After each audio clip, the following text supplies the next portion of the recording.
वास्तव प्रिंस है ना, वो वास्तव में असली नाम सैलेंद्र प्रिंस ही है।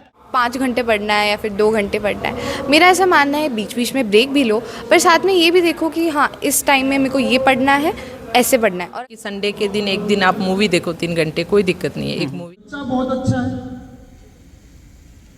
मेहनत बहुत अच्छी कर रहा है, क्लास में जो पढ़ा रहे हैं वो उसको समझ में भी आ रहा है, लेकिन रिजल्ट नहीं आ रहा।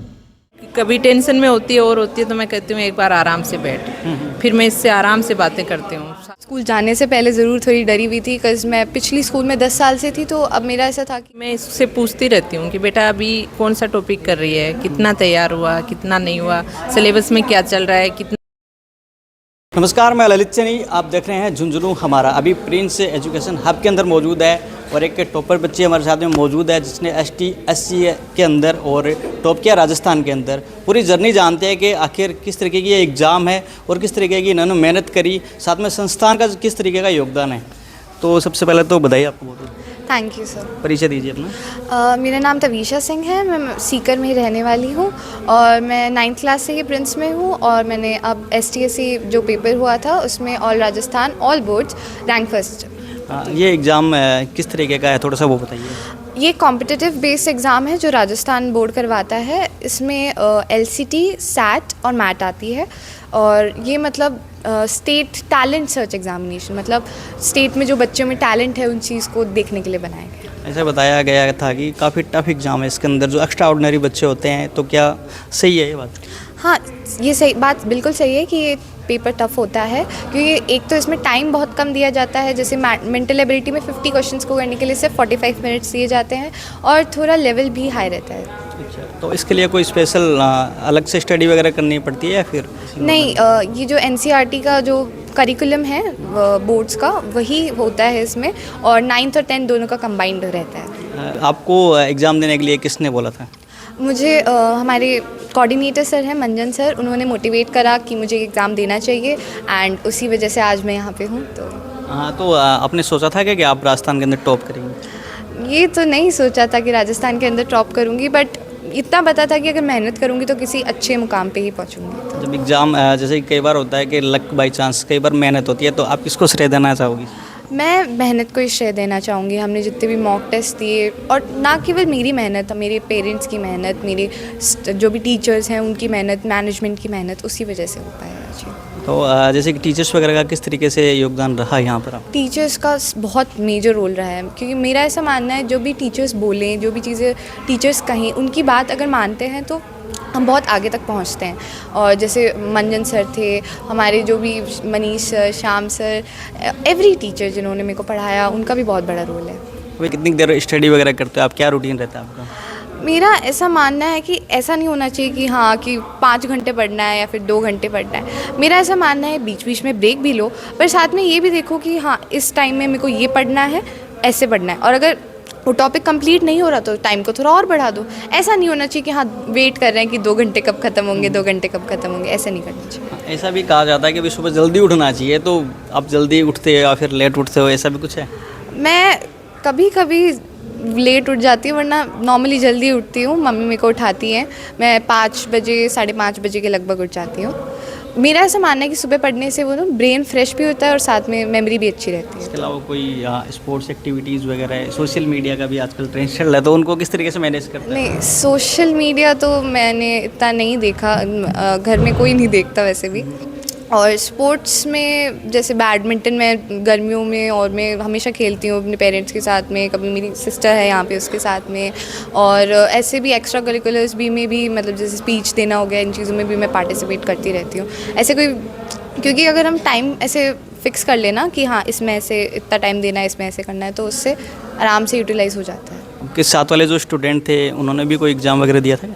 मेरे साथ में स्टूडेंट्स थे, उन्होंने भी ST/SC का पेपर दिया था, उनकी भी अच्छी रैंक्स आई, उनका भी सिलेक्शन हुआ है। उनका क्लास में आपसे कंपटीशन रहता है क्या? जैसे इस एग्ज़ाम में तो रिजल्ट आ गया, वैसे भी टेस्ट वगैरह होते हैं तो उसमें? नहीं, वो तो हमेशा रहता ही है, मतलब हमारे जैसे टॉप बैचेस बनते हैं तो उसमें हमेशा कंपटीशन तो रहता ही है। मेरे जैसे 3rd और 4th रैंक जो आई हैं अभी, वो भी मेरी क्लास के बच्चे थे, एंड हमेशा कंपटीशन बना रहता था कि कौन फर्स्ट लाए, पर ऐसा भी नहीं था कि कोई बुरा कंपटीशन हो, हमेशा पॉजिटिवली लेते थे हम लोग उस चीज़ को। कभी मन में ऐसा भी आता था क्या कि भाई बहुत पढ़ाई कर ली अब नहीं करनी, जैसे डीमोटिवेट भी हो जाते हैं कई बार कि सारा दिन पढ़ाई पढ़ाई पढ़ाई? डीमोटिवेट हाँ कभी कभी हो सकते थे, पर ऐसा भी नहीं था कि सारे दिन पढ़ाई पढ़ाई पढ़ाई। कभी भी ऐसा लगता था ना कि हाँ अब थक गए हैं थोड़ी देर, तो थोड़ी देर पेरेंट्स से जाके बात कर ली, मेरे दादा हैं उनसे जाके बात कर ली, उससे मूड भी फ्रेश हो जाता था और मोटिवेशन भी मिलता था। मोटिवेशन सबसे ज़्यादा आपको कौन करता है पढ़ाई के रिलेटेड? कई बार समझ में नहीं आता तो छोड़ दे, चलो छोड़ो। वैसे तो फैमिली में सभी हैं और मेन मम्मा हैं। मम्मी हमेशा बोलती हैं कि चलो कोई बात नहीं बेटा, एक बार रेस्ट कर ले, बाद में अब अपनी पूरी मतलब मेहनत से लग जा। जैसे मान लो कभी किसी पेपर में भी कम मार्क्स आए, तभी मम्मी बोलती है कि कोई बात नहीं, अगली बार और अच्छा करना, अगली बार और अच्छा करना। तो वैसे हाँ, कितने भाई बहन हो आप? मैं हूँ और एक मेरा छोटा भाई है और ये मेरी कज़न है। अच्छा अच्छा। तो मम्मी का सपोर्ट किस तरीके से रहता है पढ़ाई के अंदर? मम्मी जैसे मेरी मम्मा बायोलॉजी के लेक्चरर ही हैं, तो वो भी मतलब जैसे कभी कोई टॉपिक में डाउट हो गया तो वो भी देख देती हैं। बाकी मम्मी जैसे मेरे को सुबह जल्दी उठाना हो गया, मेरे खाने पीने का ध्यान रखना हो गया, हर एक पीटीएम में जाके हर एक टीचर से बात करना कि हाँ कैसे चल रही है ये वो सब। मम्मी कितने बजे उठा देती है जल्दी? मम्मी 5 साढ़े 5। अच्छा, जैसे कि आपकी मम्मी तो टीचर है, कई जैसे बच्चे होते हैं उनके पढ़े लिखे नहीं होते पेरेंट्स वगैरह, तो उनको किस तरीके से मैनेज करना चाहिए आपके अकॉर्डिंग? आई थिंक उस केस में जैसे मेरी मम्मी थी and that is very fortunate, उस केस में आई थिंक अपनी टीचर्स पे रहना चाहिए। मम्मी भी थी बट मेरा ऐसा मानना है कि अपने टीचर्स के साथ ज़्यादा बॉन्ड अच्छा रखना चाहिए, उनसे कभी भी कोई चीज़ हो उनसे पर्सनली जाके शेयर कर लें और ऐसे भी। हाँ, फिर आपके जो साथ में स्टूडेंट्स हैं, क्लिक्स वगैरह हैं, उनसे बातचीत करके बेटर तरीके से समझ सकते हैं। हाँ वो भी हो सकता है, अपने जो फ्रेंड्स हैं उनसे भी डिस्कस करती हूँ। मैं खुद बहुत बार अपने फ्रेंड्स से डिस्कस करती हूँ, उनको कुछ नहीं आता तो मैं बताती हूँ, मेरे को कुछ नहीं आता तो वो भी बताते हैं, एक दूसरे की म्यूचुअल हेल्प करते हैं और सबका ही अच्छा होता है फिर उससे। प्रिंस के अंदर कितने सालों से आप? प्रिंस के अंदर 9th में आई थी, अभी 10th चल रही है। अच्छा, तो फर्स्ट डे रहा था, जैसे कोई कोचिंग अलग में जाते हैं तो ये मन करता है कि भाई किस तरीके का माहौल होगा, तो किस टाइप का लगा आपको फर्स्ट डे, किस तरीके की फीलिंग आई? मैं पहले दिन मतलब स्कूल जाने से पहले ज़रूर थोड़ी डरी हुई थी, बिकॉज़ मैं पिछली स्कूल में 10 साल से थी, तो अब मेरा ऐसा था कि हाँ क्या होगा कैसे होगा। पर जब मैं उधर गई तो मैंने देखा कि हाँ टीचर्स कितने मतलब अच्छे तरीके से समझा रहे हैं चीज़ों को, कितने मतलब कोऑपरेटिव हैं एंड बच्चे भी, इन्वायरमेंट भी वहाँ का बहुत डिसिप्लिन्ड है, अच्छा है, तो उससे अच्छा लगा। अच्छा, चलो दोबारा बहुत बहुत बधाई आपको। Thank you. अच्छी के दादाजी हैं, सबसे पहले तो बहुत बहुत बधाई आपको। हाँ, आपको भी बधाई। परिचय दीजिए सर अपना। विद्याधर सिंह बिजारनिया हूँ, रिटायर्ड 2nd ग्रेड शारीरिक शिक्षक पीटीआई। किस तरीके से जो आपकी गुड़िया है घर पे आती थी, पढ़ाई किस तरीके से करती थी, थोड़ा सा आप बताओ आप हमें। ये पढ़ाई घर पे आके ये अपने हिसाब से करती है, हम इसके ऊपर कभी भी दबाव से या कि तू पढ़ने को बैठ जा जल्दी उठ, नहीं, अपने हिसाब से ही करती है। और बाकी कोई प्रॉब्लम होती है तो इसकी मम्मी है वो इसकी हेल्प कर देती है। एक चीज़ बताइए सर, जैसे कि आप सब लोग हैं नौकरी के अंदर है, सरकारी नौकरी के अंदर, तो एजुकेशन वाला माहौल किस तरीके से हेल्प करता है बच्चों को? एजुकेशन का माहौल तो एजुकेशन होती इसलिए है कि एजुकेशन का मतलब समझदार समझ के लिए तो होती है ना एजुकेशन, तो वो तो करेगा। हाँ, ये ऐसे मन में कंपटीशन भी होता है, दादाजी है नौकरी लगे हुए हैं तो मुझे तो कम से कम लगनी है, उनसे नीचे नहीं ऊपर ही लगनी है। हाँ, ये होता ही है, क्योंकि देख होता है ना। और टाइम के हिसाब से भी चलना था। एक चीज़ और पूछना चाहूँगा, जैसे बच्चों को किस तरीके से ट्रैकिंग करनी चाहिए, क्योंकि धीरे धीरे मोबाइल वगैरह का ज़माना चल रहा है, तो बच्चों को प्रॉपर तरीके से ट्रैक नहीं कर पाते माता पिता, उनको लगता है सब कुछ सही चल रहा है, तो आपके अकॉर्डिंग 2-3 एडवाइस दो आप कि भाई इस तरीके से बच्चों का ध्यान रखें। बच्चों का ध्यान रखो, बच्चों का टाइम टेबल का ध्यान रखो, सोने उठने का ध्यान रखो, उनके खाने पीने का ध्यान रखो, और ये सोशल मीडिया है इससे बच्चे को दूर रखो। इससे तो हाँ, आपके अकॉर्डिंग है ना, कितने साल का बच्चा होने के बाद में भाई ठीक है सोशल मीडिया काम में ले लेनी चाहिए उनको? नहीं, देखो ये तो अपने पैरों पे कुछ बनने के बाद में सोशल मीडिया तभी लेनी चाहिए। और वैसे ये बहुत काम की चीज़ भी है, कहीं इसमें यूज भी होता है ना, कई चीज़ें हैं जो आजकल गूगल पे है वो उससे भी निकाली जाती हैं, तो वहाँ तक तो ठीक है। हाँ, हर चीज़ के फायदे भी है, नुकसान भी है। फायदे भी है, नुकसान भी। चलो दोबारा बहुत बहुत बधाई आपको। धन्यवाद। इनकी मम्मी जी है, इनका स्पेशल योगदान रहा है तो हम बातचीत करवा दें। नमस्ते। हाँ जी नमस्ते। परिचय दो आपने। कमला नाम है मेरा और मैं बायो की व्याख्याता। तो कैसा लग रहा है अभी आपको? अच्छा लग रहा है, बहुत ही अच्छा है। आपका योगदान बहुत बता रहे हैं, किस तरीके से सपोर्ट करते हो आप गुड़िया को? बस मैं तो इसका यही है कि टाइम पे जगह देती हूँ, खाने पीने का ध्यान रख देती हूँ, या कोई कभी कोई टॉपिक में कोई समस्या हो तो वो बता देती हूँ। बाकी इनके टीचर्स वगैरह से भी जैसे ये कोई बात नहीं कह पाती तो मैं जाके कह देती हूँ उनको कि भाई सर इसका इस चीज़ पे थोड़ा सा ध्यान दो। हाँ, स्टडी के अंदर माता पिता का भी स्पेशल योगदान होता है। स्पेशल वो किस ट्रैकिंग का, जैसे टीचर्स तो करते हैं, साथ में माता पिता को भी ट्रैक करना चाहिए। तो किस तरीके से आप बच्ची को ट्रैक करते थे कि भाई कुछ अच्छी तरीके से पढ़ाई हो रही है नहीं हो रही है? इसमें मेरा ये है कि मैं इससे पूछती रहती हूँ कि बेटा अभी कौन सा टॉपिक कर रही है, कितना तैयार हुआ, कितना नहीं हुआ, सिलेबस में क्या चल रहा है, कितना तेरे अभी तैयार है, कितना और करना है, और उस हिसाब से इसका पूरा ध्यान रखती हूँ। इतनी सारी चीज़ें रखने से क्या कुछ बच्चे के अंदर फ़र्क पड़ सकते हैं? हाँ, नहीं फ़र्क पड़ता। पूरा पड़ेगा। हाँ, और एक कि कभी टेंशन में होती है और होती है तो मैं कहती हूँ एक बार आराम से बैठ, फिर मैं इससे आराम से बातें करती हूँ, सारी बातें इसकी सुनती हूँ कि पहले तेरी बता क्या क्या बात है, फिर मैं इसको बताती हूँ कि बेटा यहाँ आपको ऐसे करना चाहिए, ऐसे करना चाहिए अगली बार। और किसी से भी कंपटीशन वगैरह भी रखो तो हेल्दी कंपटीशन रखो। तो कभी आपको ये भी बोला क्या कि नहीं पढ़ने का मूड नहीं है, अब तो नहीं पढ़ेगी? नहीं, ऐसा होता है कभी कभार, बच्चा है मूड भी नहीं होता तो वो कोई बात नहीं है, पर मैं कहती हूँ बेटा एक बार रेस्ट कर लो। ऐसे मैं इसको ये भी कहती हूँ कि संडे के दिन एक दिन आप मूवी देखो 3 घंटे, कोई दिक्कत नहीं है, एक मूवी देखो आराम से। ये नहीं कि आप बिल्कुल ही फ़ोन मत देखो, टीवी मत देखो, तो ये भी नहीं है। मतलब सारी चीज़ें करनी चाहिए ना। हाँ जी। ये जो लड़की है ये मेरी पड़पोती है और इसका जो रिजल्ट है उसके लिए मैं सबसे ज़्यादा धन्यवाद इस संस्था को देता हूँ, क्योंकि इस संस्था ने मतलब क्या है हिंदुस्तान में नाम रोशन किया है। ये राजस्थान की संस्था नहीं है, शिखर का सबसे बड़ा गौरव स्थान है। और इसका जो लड़की का श्रेय उसकी माता को और स्कूल के स्टाफ को जाता है। और मैं इससे ज़्यादा और भी मैं ये कहूँगा कि ये जो प्रिंस है ना, इसका नाम तो प्रिंस है ना, वो वास्तव में असली नाम सही है ये प्रिंस ही है। सबसे प्रिंस है और आगे भी करती रहेगी। मैं इसके लिए शुभकामना देता हूँ और ये दूसरी दिन हमेशा आगे प्रगति करते गए। ये संस्था यानी शिखर का शायद सबसे बड़ी अच्छी संस्था है।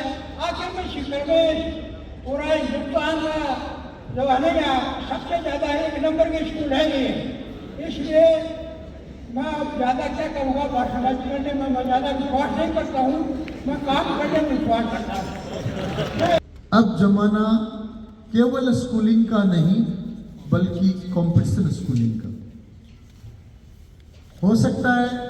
उस पे सभी की प्रतिक्रिया अलग अलग हो कि प्रिंस वाले हर बार कुछ न कुछ नया निकाल के लाते हैं, कुछ फिड़के होंगे। ऐसा कहना सामान्य सी चीज है और ऐसा बोलना आम बात है। लेकिन जब ये पंच लाइन डेवलप की गई थी, इस पंच लाइन को मेरे हिसाब से लगभग 5 साल से ये पंच लाइन चल रही है। उस पंच लाइन को जब तैयार किया गया था तो उससे पहले लंबा चिंतन मंथन हुआ था कि स्कूलिंग में बच्चे पढ़ रहे हैं और बोर्ड ओरिएंटेड पढ़ाई कर रहे हैं। उससे पहले का अनुभव भी लिया कि कई दफा हम देखते हैं कि बोर्ड्स में बहुत अच्छे अंक लाने के बावजूद भी कुछ टॉपर्स जब कंपटीशन में जाते हैं तो वहाँ असफल हो जाते हैं या उनका जो लेवल है उस लेवल तक नहीं पहुँच पाते। ऐसी स्थिति में हमारे लिए भी चिंता का विषय होता था कि अच्छा टॉपर बच्चा आया है तो इसका रिजल्ट भी टॉपर निकलना चाहिए। लेकिन उसमें कुछ अपवाद निकलते थे, उन पे हमारा बराबर एनालिसिस हुआ और एनालिसिस में हम देखते थे कि बच्चा बहुत अच्छा है, मेहनत बहुत अच्छी कर रहा है, क्लास में जो पढ़ा रहे हैं वो उसको समझ में भी आ रहा है, लेकिन रिजल्ट नहीं आ रहा। और उस एनालिसिस में निकल कर आता कि बच्चे का जो पढ़ने का तरीका है वो बोर्ड जैसा है, A to Z लिखने जैसा है। कंपटीशन जो कॉन्सेप्चुअल पैटर्न पे होती है, जहाँ क्रिटिकल थिंकिंग की जरूरत होती है, जहाँ एनालिटिकल स्किल की जरूरत होती है, उस पैटर्न पे बच्चा तैयार नहीं हुआ। और उसका मुख्य कारण मैं बच्चे की गलती नहीं मानता। मैं ये मानता हूं कि उस बच्चे को जो तैयार किया गया वो ही बोर्ड के पैटर्न पे किया गया। इस पे हमारा लंबा चिंतन मंथन हुआ और उस मंथन के बाद में अमृत के रूप में अब जमाना केवल स्कूलिंग का नहीं बल्कि कंपटीशन स्कूलिंग का निकला। हमारी मैनेजमेंट की उस पर बार बार मीटिंग्स हुई कि हम बच्चे को छोटी क्लासेस से ही कंपटीशन के पैटर्न का एक्सपोजर दें ताकि वो बच्चा बोर्ड में अच्छे नंबर आने के बाद कंपटीशन में असफल नहीं हो। उस पैटर्न पे बच्चों को मेंटल एबिलिटी जो कहीं पे भी सिलेबस में नहीं है लेकिन जीवन में बहुत जरूरी है। 6th class onwards 7th class onwards उन बच्चों को मेंटल एबिलिटी बढ़ाना चाहिए। पता चला लैंग्वेज सेट इसका भी महत्वपूर्ण रोल है तो उनको भी छोटी क्लासेस से तैयार करना शुरू किया। पता चला बहुत सारे ओलंपियाड्स हो रहे हैं जिससे बच्चे की ब्रेन स्टॉर्मिंग होती है, उनके पैटर्न पर तैयारी करवाना, उन एग्जाम्स को लगवाना शुरू किया और वो मेहनत धीरे धीरे आगे बढ़ती गई। हर साल रिजल्ट इंप्रूव होते गए और आप देखिए उस चिंतन मंथन कॉन्क्लूजन के ऊपर फिर एजुकेशन का परिणाम आप सबके सामने है कि शिक्षा नगरी सीकर से पहली बार 10th और 12th दोनों में राजस्थान की फर्स्ट रैंक आई है, वो आपकी प्रिंस के माध्यम से, आपके बच्चों के माध्यम से। इसलिए हम कह सकते हैं कि जो पंच लाइन बनाई थी वो सिर्फ सुनाने के लिए नहीं थी, एग्जीक्यूट करने के लिए थी और उसका रिजल्ट हर साल बढ़ता जा रहा है। लोहा जितना तपता है उतनी ही ताकत बढ़ता है। सोने को जितना ताव लगे उतना प्रखर निकलता है। यदि सूरज जैसा